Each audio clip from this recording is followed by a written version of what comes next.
Albert Vlogs. For today's video guys ay nandito na naman ako sa bukid para tignan yung ating alagang baka.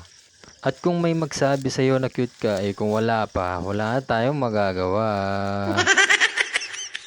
At ito na nga guys yung ating baka at yung baby baka natin ay kumakain na sila. Kasi dito sa pinaglagyan natin ay hindi na masyadong madamo kaya kumuha lang tayo ng konting pagkain niya para mabusog naman siya kahit papaano.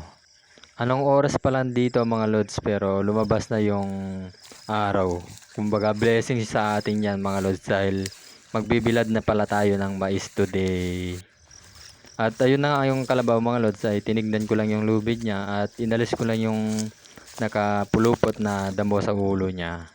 At ito na pala yung update sa ating maisan mga lods ay na-harvest na pala kahapon. At hindi na nga na-video yung pag-harvest nito mga lods kasi alam nyo naman may trabaho tayo. Kaya hindi na natin na-video yung pag-harvest nila mga lods. Bali dalawang reaper pala yung pumunta dito mga lods. Kasi halos kaming lahat dito ay pina-reaper na yung aming mais kasi tabi lang ng ilog.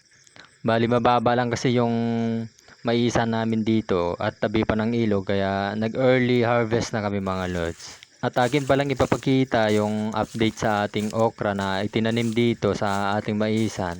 At kung maalala nyo mga lods yung vlog natin na namatay yung mais natin dito sa mababang bahagi ng ating maisan ay tinamnan ko pala siya ng okra. Kaya ayan yung update sa ating okra mga lods. At sinubukan ko ang nagpulot dito ng mais mga lods sa ating maisan.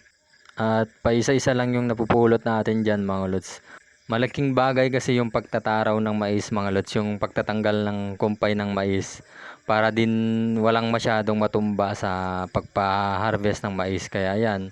Konti lang nga yung nakikita natin dyan at lilipat pala ako ng piesto dyan mga lods kasi wala na akong masyadong mapulot dun sa baba ng ating maisan. At ito na mga lods ay dito lang ako sa gilid pero may pa isa-isa lang na nakukuha at ayan lang yung nakuha natin mga lods.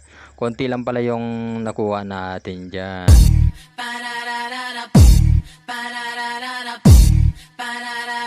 Baby, work it.